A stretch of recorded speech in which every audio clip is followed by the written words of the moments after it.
They say Dreswood Hollow buries its secrets deep. But not flat, not the children. The children are planted upright, still, and alive. Every 13 years, one child vanishes without a trace. Now it's happening again, and this time, it's Emily's son. She thought she came here to escape grief. Instead, she's digging through nightmares with her bare hands, trying to save the only thing she has left. Part 1. Welcome to Dreswood Hollow. We weren't looking for much. Just somewhere quieter, somewhere we could breathe. Cities are too loud when you're grieving. After my mother passed, and after Jacob's panic attacks started, Noah said maybe a change would help. Somewhere slower, smaller. Somewhere without sirens. That's how we ended up in Dreswood Hollow. The town wasn't on the map when I searched. I found it mentioned in an online real estate listing, posted by someone with no name, just an email address. The pictures were grainy, just an old farmhouse, a red door flaking paint, a crooked fence that looked more decorative than functional. It was cheap, too cheap, but we were desperate. We arrived in the last light of day, and Dreswood greeted us with that heavy, wet silence you only find near the marshes. The road narrowed into cracked asphalt, swallowed at the edges by weeds and creeping moss. Noah drove in first, and I remembered Jacob staring out the window, silent, his little hand pressed to the glass. "This place smells like dirt," he whispered, not in a complaining way, just a fact. The house sat on the edge of town, barely standing, leaning slightly like it had taken a hard blow long ago and never quite recovered. But it was ours. At least it would be. Once the paperwork cleared, the townsfolk were polite, quiet, the kind of people who smiled too long and didn't blink enough. No one introduced themselves at first. They just watched. One woman at the general store stared at Jacob like he was a ghost. When I smiled at her, she said, "He's just the right height." I laughed. I don't know why. It wasn't funny. She didn't laugh back that night. We met Mr. Daring. He was waiting at the fence by the backfield, thin as wire, with a silver beard that looked more like cobwebs than hair. Said he was the cemetery caretaker, and his property bordered ours. He spoke only to Jacob. "Stay upright and still, boy," he rasped, "especially when you're near the stones." Noah chuckled and said something like, "Cemetery advice, huh?" But Mr. Daring didn't smile. He just looked at me and said, "They don't like crawling ones. They don't sleep deep enough." I thought he was just eccentric. Every small town has one. Still, I locked all the doors that night, even the ones that didn't close properly. Jacob didn't want to sleep alone. Said the house creaked wrong. Said the wind didn't blow. Crawled, but we were exhausted. I told him we were safe. I tucked him in, kissed his forehead, and told him to dream of the beach like we used to. I woke up at 2:11 a.m. I don't know why. No noise, no thunder, just awake. I checked Jacob's room. His window was open. The curtain moved like it was breathing. He was in bed, still, but his eyes were wide. His lips were moving, but no sound came out. I leaned in close. He was mouthing, "I can't move, I can't move, I can't move." I shook him awake. He gasped like something had just let go of his lungs. I held him, rocked him. He was cold all over. I asked him what happened, and he said, "I was in a box." Standing up, I couldn't scream. Dirt in my mouth. Noah told me it was probably just stress. Kids have vivid dreams, especially after a move. But something about Jacob's voice stuck with me. The way he touched his arms like he still couldn't move them. The next morning, I changed his sheets and found something beneath his fingernails. Packed in tight dark, wet dirt. I didn't tell Noah. He'd say I was imagining things, and maybe I was. Maybe it was just left over from playing outside. Except Jacob hadn't been outside. Not since we got here. Later that day, I took a walk to clear my head. I passed the old church, its bell tower cracked down the side, the rope cut. A sign read, "Sunday service discontinued until further notice." I saw more of the townspeople. No one waved, they just watched. As I turned to head home, I saw Mr. Daring again. He was at the edge of the cemetery, placing something at the base of a crooked headstone. I couldn't see what. He didn't look up, didn't even acknowledge me. But I heard him muttering dot over and over, "Still and straight, still and straight, still and straight." I didn't sleep that night. Jacob did. He didn't move once. Part 2. The 13th year, Jacob started drawing things he shouldn't have known at first. I thought it was just trees. Spindly lines on yellow paper, stretching upward like fingers. But when I looked closer, I saw the shapes weren't branches, they were arms. The stick figures weren't standing. They were buried vertically. Arms pinned at their sides, little heads beneath rows of dirt marks, like hatch lines, grave soil. Row after row of children, all buried upright. I asked Jacob what they were.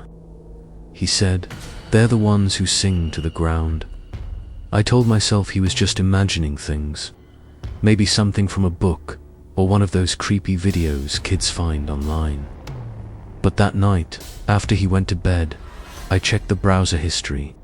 On his tablet, nothing, just drawing games, animal puzzles. And then I noticed the dates on the drawings. He'd been doing them since the first night in the house, since before he met Mr. Daring, before he saw the cemetery. Noah still wasn't worried. He called it adjustment anxiety, said we should find a counselor, but I couldn't let it go, so I went to the town library. It was a small room attached to the back of a municipal building that looked abandoned. One light flickered overhead. I asked the woman at the desk about local history, and she gave me a half-hearted shrug before pointing me to a musty cabinet full of water, damaged newspaper clippings and council records.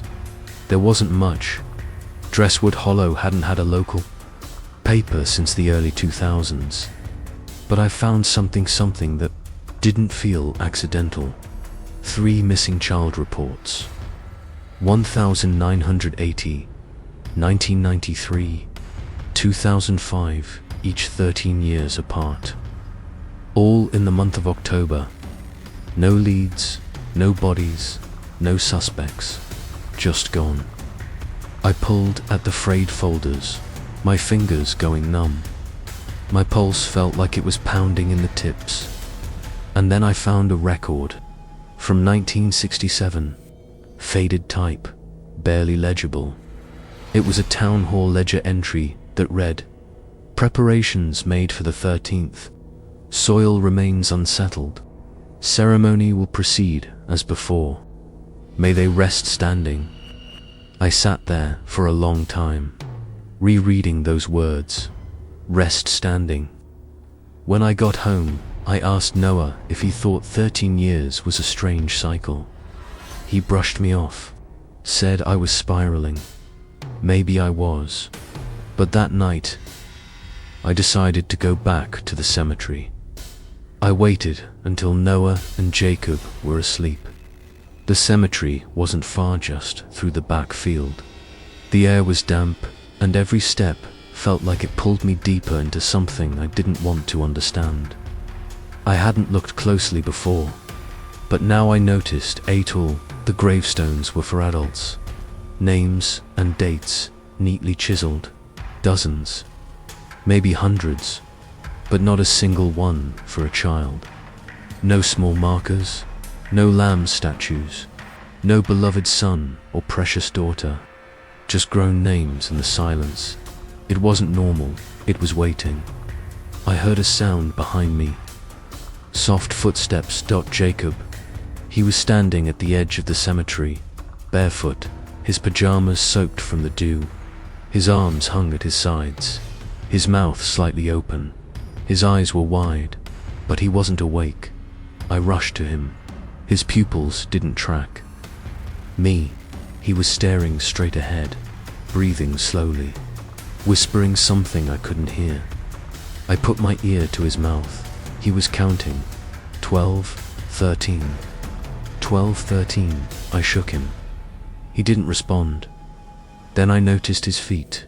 They were caked in dirt, not just from walking outside. This was thick, wet earth soil that looked like it came from 6 feet under.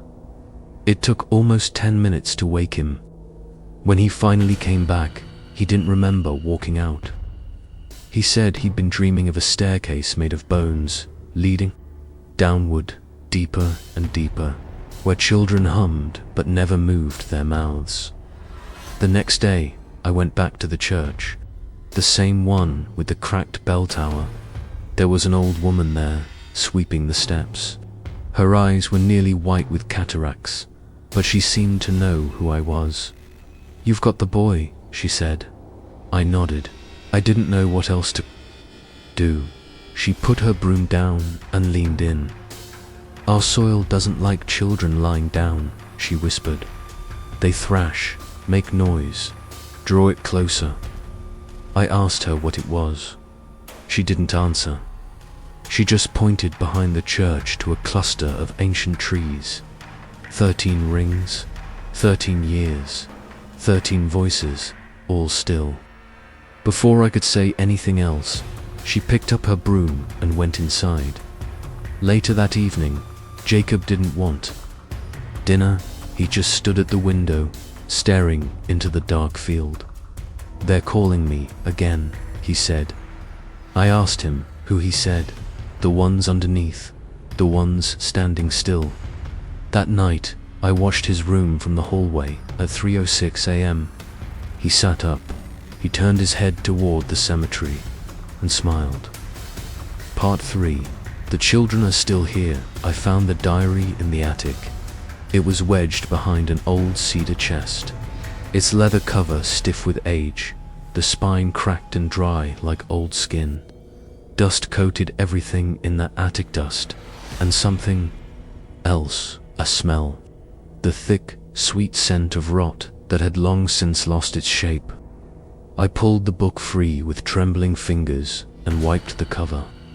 Miss Langley, March, 1943.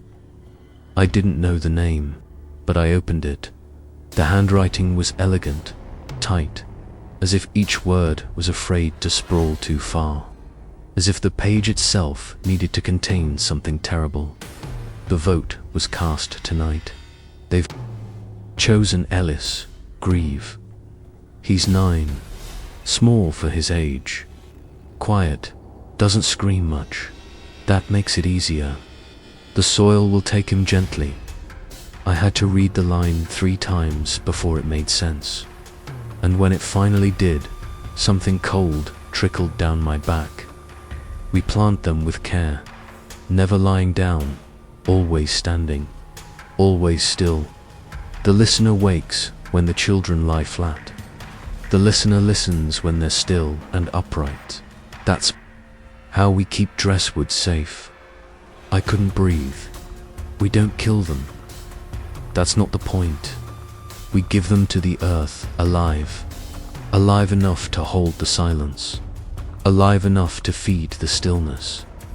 If they scream, it wakes him. If they thrash, he remembers. That's when I knew. This wasn't metaphor. This wasn't poetry or superstition. It was a record, a confession. And this Miss Langley, she had been a school teacher. She knew the names of the children. She wrote them down like lesson plans. I read every page in that attic. every brittle, curling leaf. There were details I couldn't understand, ritual measurements, placement of stones, the use of a circle made from iron nails and white ash. But it always came back to the same phrase, again and again, like a prayer made out of dread. Stand them straight, keep them still. The soil listens through the spine. I didn't sleep that night. Jacob did, but when I checked on him, I found his feet dusted with soil, not garden dirt, not the kind from our backyard. This was black earth, cemetery earth. I took the diary with me the next day and walked straight to the cemetery. Mr. Daring was there again, trimming weeds that didn't grow, humming a low, broken melody. I held out the book. "Did you know about this?" I asked. My voice shook. He looked at the cover, then up at me. He didn't seem surprised, just old. "Langley wrote too much," he said. "Did you do this to them, the children? Were you part of it?" He snipped the last. Whedon placed the shears down slowly. "They're not dead," he said softly. "They're just holding the silence." I asked him what that meant. He didn't answer. He just looked out toward the older trees, the ones with thick roots, like twisted veins pressing up through the ground. "If they lie down," he said, "he hears them breathing." Then he walked away. I followed him at a distance, through the cemetery, past the last row of headstones. There was a hill just beyond the trees. The ground there looked wrong, not dug, not disturbed, but not untouched either. The soil was tense, like it was holding its breath that night. I stood outside with a flashlight and walked back to that hill. I turned off the light and listened, and beneath the wind, beneath the hum of insects and the groan of branches, I heard it. A murmur, no, not just that. Voices low and muffled, as if mouths were packed with something. The words weren't clear, but the rhythm was slow, repetitive, like a lullaby sung from under 6 feet of earth. I ran back inside. Jacob was humming when I returned. Not a tune I recognized, not one he'd ever learned from me. I froze in the hallway and listened. It was the same cadence, the same eerie rise and fall I'd heard from under the hill. I went to his room and asked him where he heard that song. He said, "The children taught me. The ones under the trees. They hum so the listener doesn't wake up." He said it like it was nothing, like it was normal. I didn't know what to say, so I asked, "Why are they under the trees?" He looked at me and said, "That's where they grow." And then he turned over and went back to sleep. I couldn't. I sat by his bed all night. In the morning, I went back to the diary. I reread the final entry, one I must have skimmed in my panic the first time. If they break the line, if any one of them moves too much or cries too loud, he rises again. That's why we mark the circle. That's why we pass the song down. They are roots now, roots for our town, roots that listen with lungs. And below that, scrawled in ink darker than the rest, smeared as if written in a rush, I still hear Ellis humming every night. I think he forgives me. Part 4. Standing still in the soil, Jacob started fading. At first, it was subtle. He stopped talking as much, stopped asking questions. His drawings went from colorful crayon scrawls to blank pages, or sometimes just black lines horizontal, shaking lines that he said were the edges of the box. Then came the cold. His skin was always cold. No matter how many blankets I wrapped him in, his fingertips turned gray-blue. His lips lost color. Noah said we should take him to a doctor, but every time we tried to leave town, something would go wrong. The car wouldn't start. The road flooded. One day we tried to call an ambulance, and the phone line played a lullaby instead of ringing. We never called again. I kept him close, slept in his bed, listened to his breathing, but even his breath had changed. It was shallow, slow, like something was trying to pause him, like he wasn't meant to keep moving. Then the storm came. It rolled in from nowhere. The sky turned greenish black. Thunder cracked so loud it made the floor tremble. Noah lit candles. I held Jacob. He didn't flinch when the lightning struck. A tree just beyond the backfield. He just stared out the window and said, "It's time." I didn't know what he meant until the wind calmed, and we saw it. The tree that had been struck, one of the older ones, near the cemetery, had fallen. It split at the roots, torn up from the ground like something had clawed it from below. I ran to it without thinking. The mud squelched around my shoes. The air sharp with ozone and something worse, something that smelled like opened crypts and old copper. And there, tangled in the roots of the fallen tree, was a coffin. Not buried, not horizontal, upright, wedged. Like a support beam, wooden slats warped with age, bound in old iron rings. The door had split open slightly from the impact, and inside was a child, mummified, dressed in what looked like a school uniform, barely more than scraps now. The skin was tight, stretched and grey. The hands were curled to the sides, not crossed. The mouth was full of dirt, packed so tightly that it had spilled onto the base of the coffin like sand from a broken hourglass. I dropped to my knees. I think I screamed. I don't remember. What I do remember is the feeling of the ground humming beneath me. Not shaking humming, like something pleased, something deep and old exhaling after a long sleep. I told Noah, I showed him. We both brought Jacob inside and locked every door. An hour later, the mayor showed up. She wasn't alone. A few townspeople stood behind her, faces solemn, like mourners. They didn't ask permission to enter. They didn't need to. "We need to talk," she said. So we did. In the town hall, under the sputtering lights and the smell of mildew, they told me everything. Every 13 years, one child is chosen, not killed, not sacrificed, not in the way.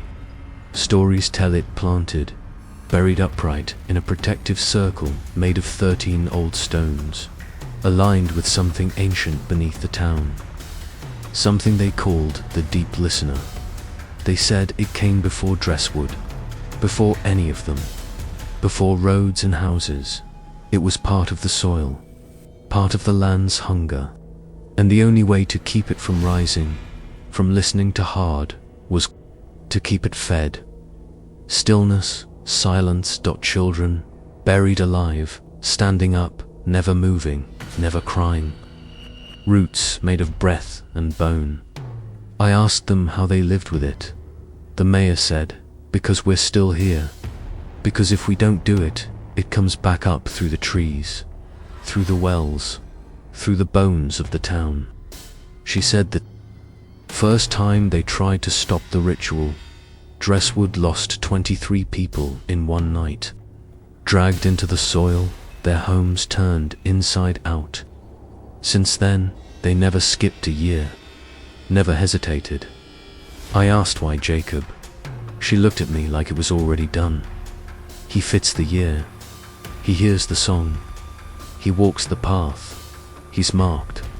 I tried to take him and run, but as soon as we stepped outside, Jacob collapsed. Cold, breathless. His heartbeat fluttered like a dying moth.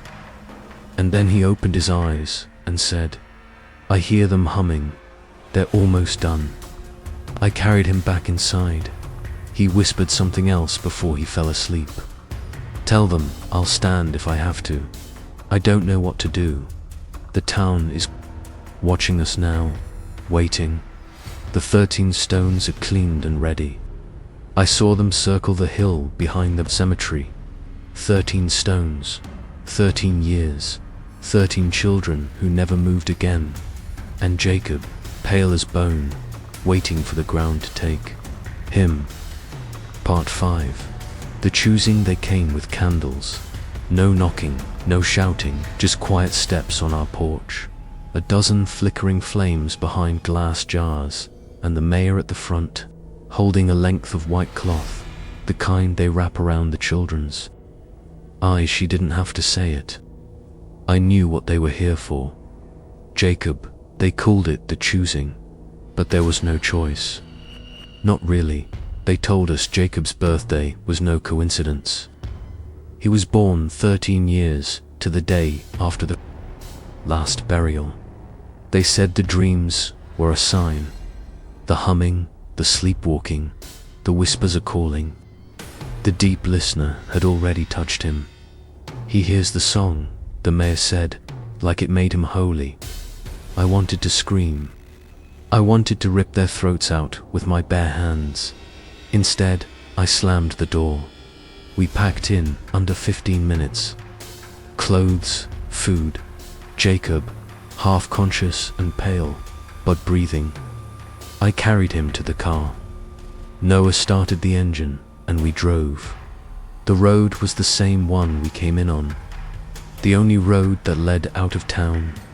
It curved through the marshes, dipped past the woods, and split at a rusted sign with no writing left on it. But after 10 minutes, we passed our mailbox again. We hadn't turned around. We tried another road one.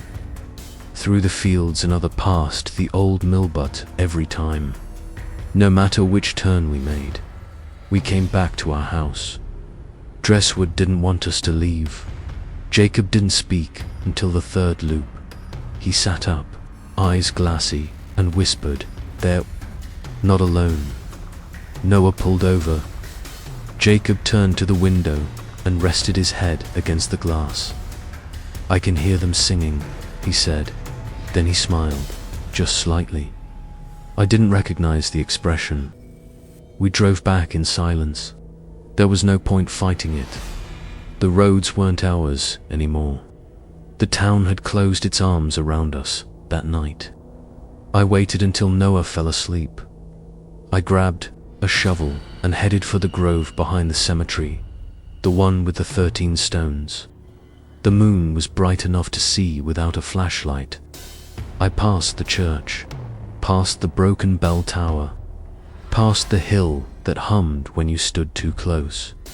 I stopped between two of the stones and started to dig. The earth fought me. The shovel hit roots thick as rope, stones that hadn't been there before, soil so tightly packed it felt like digging into concrete. My palms blistered, my breath fogged the air. I kept digging, and then I heard them, footsteps, not running, just slow, even steps in every direction. I looked up. They'd surrounded me, townsfolk in nightclothes, coats, shawls, boots, caked in soil. No one spoke, no one moved, just silent shapes. In a perfect circle, watching. I gripped the shovel tighter. "I want my son," I said. "Nothing. I'll burn this whole place to the ground." Still nothing, and then I heard humming. Low and steady. It didn't come from them. It came from the earth, from the hole I'd made. I dropped the shovel and ran. When I got back to the house, the front door was open. Jacob's bed was empty. Noah was already searching. We tore through every room, every closet, every crawl space. Nothing done when we saw it. A line of muddy footprints, small ones, leading out the back door and into the field. We followed them through the grass, past the fence, into the cemetery. But there was no open grave, no freshly disturbed soil. The trail stopped between two stones, the same ones I'd tried to dig between. We dropped to our knees, dug with our hands, tore at the grass, the moss, the dirt. Nothing. No coffin. No hole. No hole. Just earth, sealed tight, like it had never been touched. Noah screamed. I couldn't. I just listened. And in the quiet that followed, I thought I heard it again. A hum, a boy's voice, and many more beneath it, holding the silence together. Part 6. The ground still breathes. I didn't sleep after Jacob vanished. Neither did Noah. There was no one to call. No police to file a report. No townsfolk to question. We already knew the answer. They'd taken him, and they'd buried him alive. We waited by the cemetery until morning. The sun rose, but the grass never dried. The fog didn't lift. It just thickened, curling around the trees like fingers. Noah was the one who gave up first. He went inside, sat in the hallway, stared at the floor.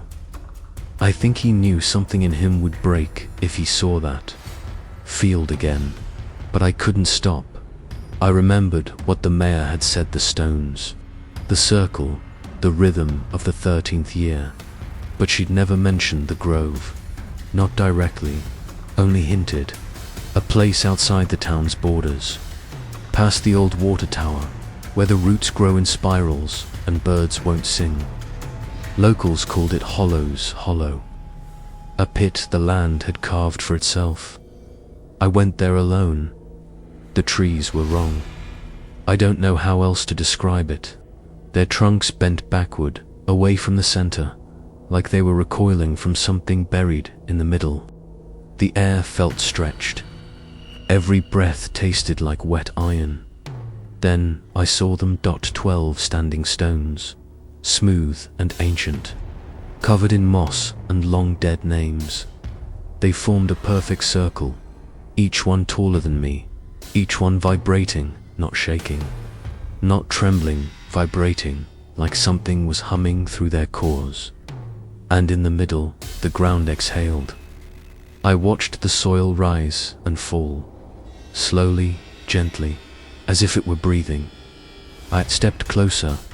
That's when I heard the voices, children, dozens of them, maybe more, humming, low and constant, threading between the trees like a lullaby stretched too thin. It came from below, deep below, and I recognized the tune. Jacob's tune. They were calling to him. Join us. Stay still. Stand straight. My knees buckled. I dropped to the ground and pressed my ear to the soil. It was warm, unnaturally warm. And beneath it, a sound. A heartbeat, slow, measured, vast, and Jacob's voice, clear, distinct, offbeat. He wasn't in rhythm. He was resisting. I dug with my hands, nails splitting, dirt caking my skin. But the earth fought me.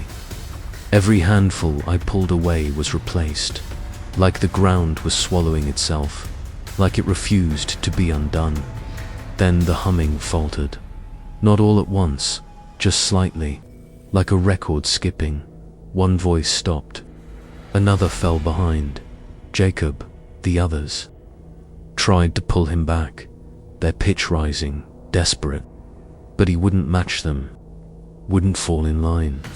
His hum grew louder, sharper scream buried in a melody, and then the stones began to shake. Each one groaned, deep cracks forming across their faces. The ground heaved. A sound like teeth grinding through bedrock filled the grove. Something below had noticed. I scrambled back. Dirt opened in jagged lines across the clearing. The trees bent harder, their bark splitting. Then, silence. The humming stopped. For a breath, then came something. New footsteps, soft, uneven, coming from the earth. The soil in the center of the circle split. Not violently, but calmly, like a mouth opening in thought. Something pressed upward. I expected Jacob, but what rose wasn't whole. A hand, small, covered in black soil, fingers twitching like they were learning how to move again. Another hand followed. Then a face, pale, wrong. Jacob's face, but his eyes were closed. His mouth moved, but it didn't hum. It mouthed a word, no, and beneath him, deeper in the wound of the earth, something shifted, a shape, immense, curling through layers of dirt like a shadow made of bone. The deep listener stirred. The pact was breaking. The children's silence was unraveling. Jacob's refusal had torn something open. I ran. I don't know how long, back through the trees, past the twisting roots and the bent branches. I didn't stop until I reached the house, until I collapsed in the doorway, hands still shaking. Noah was there. He looked up, eyes wide. He didn't have to ask. We both heard it from the woods, from under the town, a sound like breath returning to lungs that had never needed it, and a whisper soft, but everywhere. We're not standing alone anymore.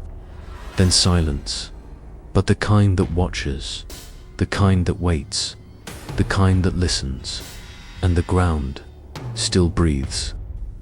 If you felt the ground shift beneath you tonight, you're not alone. There are more towns, more stories, and more things waiting just under the surface. So if you're still breathing, barely, don't forget to like, share, and subscribe to Haunted Echoes. The next tale might already be calling your name. Click on the next video before it finds you first.